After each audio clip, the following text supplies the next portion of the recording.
Je salue le peuple de Dieu, je salue les enfants de Dieu, je salue la famille, les paroles de Jésus-Christ et tous ceux qui sont en train de participer à ce programme.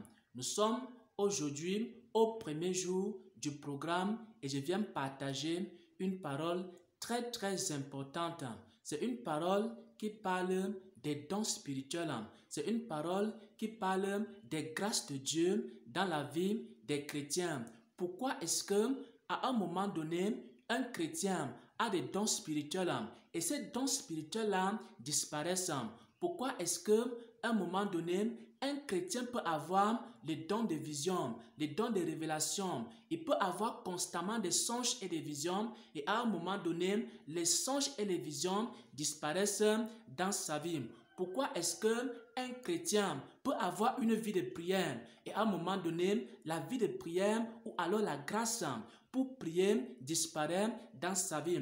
Pourquoi est-ce qu'à un moment donné, un chrétien, une chrétienne peut recevoir constamment des cantiques inspirés par le Saint-Esprit et à un moment donné, toutes ces grâces-là disparaissent dans sa vie? Pourquoi? Parce que le Seigneur m'a enseigné que le péché détruit les grâces de Dieu dans la vie des chrétiens. Si par exemple, le péché entre dans ta vie, le péché entre dans ton cœur, alors les grâces de Dieu vont partir. Les grâces de Dieu vont diminuer dans ta vie. Le Seigneur m'a montré cela en cette nuit. Il m'a montré dans un songe une femme, une jeune femme. Elle avait reçu un puissant don de vision. Constamment, le Seigneur lui montrait des visions. Et dans ces visions-là, elle voyait les nations. Dans ces visions-là, elle voyait beaucoup de choses qui concernent les nations. Elle avait un puissant don de vision. Et maintenant, Satan a piégé cette femme. Satan a piégé cette jeune femme. Elle a envoyé vers cette femme-là des hommes.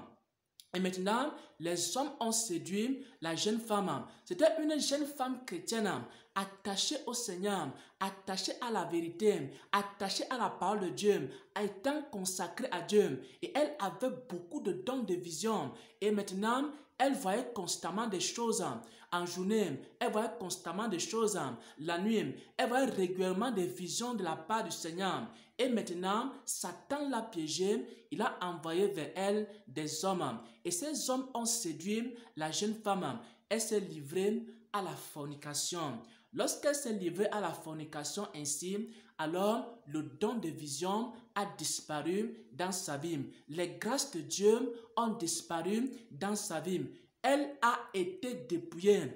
Bien-aimés frères et sœurs en Christ, Satan a dépouillé plusieurs chrétiens. Satan a dépouillé plusieurs chrétiens. Satan a dépouillé plusieurs serviteurs de Dieu qui avaient les grâces, qui avaient les dons de Dieu, qui avaient la puissance de Dieu, qui avaient la révélation de Dieu, qui étaient remplis des grâces de Dieu. Satan les a dépouillés en faisant quoi? En introduisant le péché dans leur vie. Dès que Satan a introduit le péché dans une église, alors les dons spirituels qui étaient dans cette église-là, ces dons spirituels-là, pardon. Dès que Satan introduit le péché dans la vie d'un chrétien, alors les dons spirituels qui avaient dans la vie de ces chrétiens-là, pardon. Dès que Satan introduit le péché dans la vie d'un serviteur de Dieu, alors les grâces de Dieu et les dons spirituels qui avaient dans la vie de ces serviteurs de Dieu-là partent et disparaissent. Et le Seigneur m'a donc montré cette jeune femme. Elle avait un puissant don de vision, frères et sœurs en Christ. Et Satan l'a piégée. Il a envoyé des hommes vers elle qui ont séduit la jeune fille jusqu'à ce qu'elle est même tombée enceinte.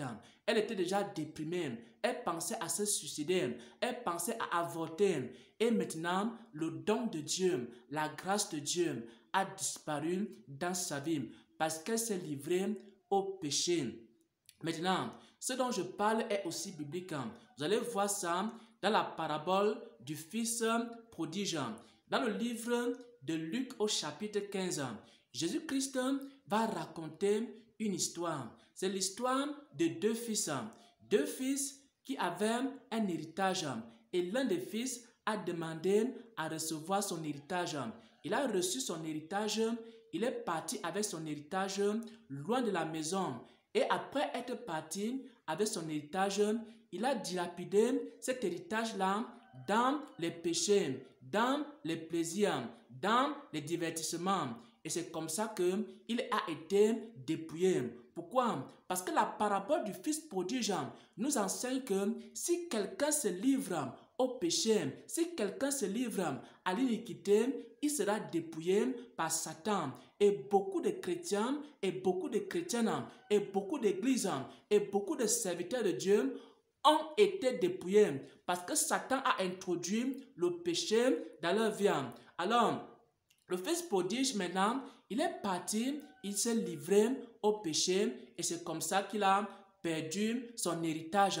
C'est comme ça qu'il a perdu ses biens. Pourquoi? Parce que lorsque le péché entre dans la vie d'une personne, alors les grâces de Dieu diminuent, la faveur de Dieu diminue, l'onction de Dieu diminue, les dons de révélation diminuent, les dons de puissance diminuent, la communion avec Dieu diminue.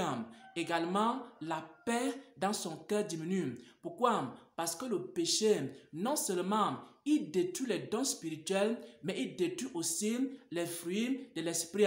Quand quelqu'un commence à pécher, à un moment donné, il n'a même plus la paix. À un moment donné, il n'a même plus la joie. À un moment donné, il n'a même plus la foi. Pourquoi? Parce que c'est un esprit de peur qui l'anime à présent. Mais si quelqu'un se sanctifie et si quelqu'un se répand pendant ce temps de jeûne et de prière, Dieu va restaurer les dons spirituels. Si tu as perdu la grâce de Dieu dans ta vie, parce que tu te livrais maintenant au commérage, et si tu te repens, alors Dieu va restaurer les grâces de Dieu, les dons spirituels que tu avais. Et tu as perdu les songes et les visions que tu avais parce que tu passes ton temps dans les divertissements. Si tu te repens pendant cette période de jeûne et de prière, Dieu va restaurer ces dons spirituels. Et tu as perdu la grâce de la prière simplement parce que tu te livres à des divertissements. Et maintenant, la grâce que Dieu t'avait donnée de prier pendant des heures et des heures, cette grâce-là est perdue, alors tu peux te repentir pendant ces temps de jeûne et de prière. Dieu va restaurer ta vie de prière. Et si par exemple, tu étais un intercesseur, tu étais une intercesseuse, tu étais quelqu'un qui passait beaucoup de temps à intercéder pour des situations que le Seigneur te montrait, et maintenant, tu as perdu cette grâce-là, peut-être parce que tu as maintenant des mauvaises pensées qui sont entrées dans ton cœur, ou alors tu as des soucis qui sont entrés dans ton cœur. Si tu te répands pendant ce temps de jeûne et de prière, Dieu va restaurer les grâces de Dieu dans ta vie.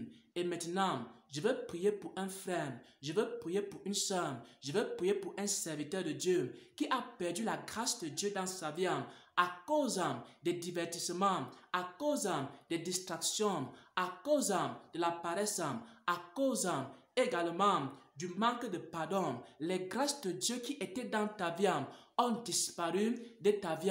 Et maintenant, je prie que pendant que tu es en train de jeûner, pendant que tu es en train de prier, pendant que tu es en train de repentir, pendant que tu es en train de chercher Dieu en esprit et en vérité, que le Seigneur restaure la grâce dans ta vie, que le Seigneur restaure la faveur dans ta vie, que le Seigneur restaure les visions, les songes, les révélations dans ta vie, que le Seigneur restaure la puissance de Dieu dans ta vie et que le Seigneur te renouvelle à nouveau au nom puissant de notre Seigneur et Sauveur Jésus-Christ. J'ai ainsi prié. Amen, amen, amen. Soyez bénis et fortifiés dans le Seigneur.